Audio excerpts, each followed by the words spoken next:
Women in public life. That is the topic of today's discussion. The concepts: how did women come to play a leading role in progressivism? How did women benefit themselves by contributing to progressivism? If you don't remember what progressivism is, it would be a good idea to quickly open up yesterday's video and just review the term. As far as the terms for today, triangle, shirtwaist, fire, and suffrage, I'm going to ask that you pay specific attention right now to suffrage. You'll notice the root word of suffrage is not suffer. Okay, suffrage is something completely different. It doesn't have to do with something like a physical ailment where someone might suffer. Rather, it has to do with the right to vote. And during the Industrial Revolution, we're talking about the women's right to vote, and specifically white women's right to vote. Women in public life. Let's start our Cornell notes. And do notice it says public life instead of private life. Women have had a traditional role of their work taking place inside of their homes, consisting of working for their family and to make their family work. Now, during the Industrial Revolution, we see a change for women in what they do for work, and there are many more women who are entering some sort of work outside of the home. And many of those jobs are found in factories, just like many men are finding jobs in factories, in other industrial jobs. A good example of this is the garment industry. The garment industry employs, of all their employees, half of them are women.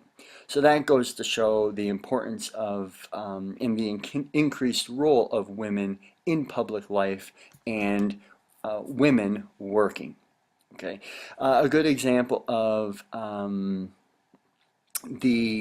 let me back up a second. The women working these jobs, they face the same conditions as men, the poor conditions, the dangerous work atmosphere.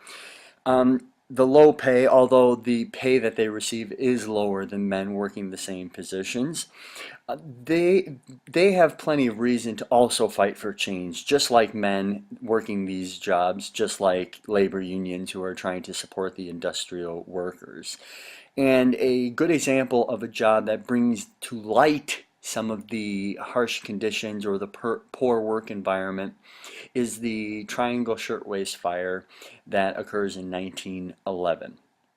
So that gives us some insight to what is happening with the lower class women, the working class women during the Industrial Revolution. The educated women, the middle class and the upper class women, they are not going to find themselves in these lower class working industrial jobs. They are more so going to seek out education. Education is starting to play a larger role during the Industrial Revolution. And once these women gain their education, they really start to seek out the problems that are happening in society. They start to address social issues and try and find solutions for them. And there's a whole range of social issues that they do try and address. And when they begin to address those problems, they really become part of the progressive movement. Um, they the number of problems they address are many, but a few to mention are temperance. And if you look at the picture on the right hand side of your screen, you'll notice that at the very top it says the Anti-Saloon League. And one of the problems that many women try to address during this time is the problem of alcohol and alcohol abuse, which does lead to the abuse of children and specifically the abuse of wives and women during the late 19th century, early 20th century. The challenge on the challenge of temperance and alcohol that men are consuming really does, the shedding of light on it challenges the moral code, the morals and ethics of people in the United States, and is actually going to bring about the prohibition, which we'll get into more when we talk about our next unit. They address child labor laws, but one of the other issues that they're going to address as well is women's suffrage and getting women the right to vote. And this has been a big challenge for women for a long time. And in the United States, it really does begin back in 1848 with the Seneca Falls Convention. And the Seneca Falls Convention is run or headed by Susan B. Anthony and Elizabeth Cady Stanton. And the challenge here really is that they believe that women should have the right to vote.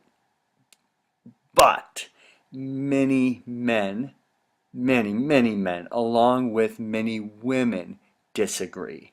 And that's the hurdle that really they have to overcome. Men have had the standard of the right to vote for a long time.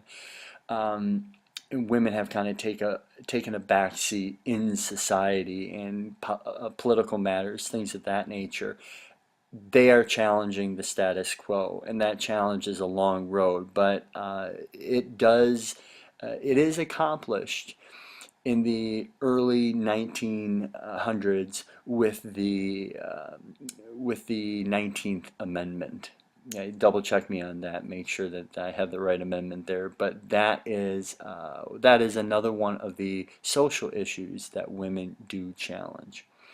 Okay, and have success in. Haha. I will answer any questions about this when we get to class, and I'll see you then. Bye bye.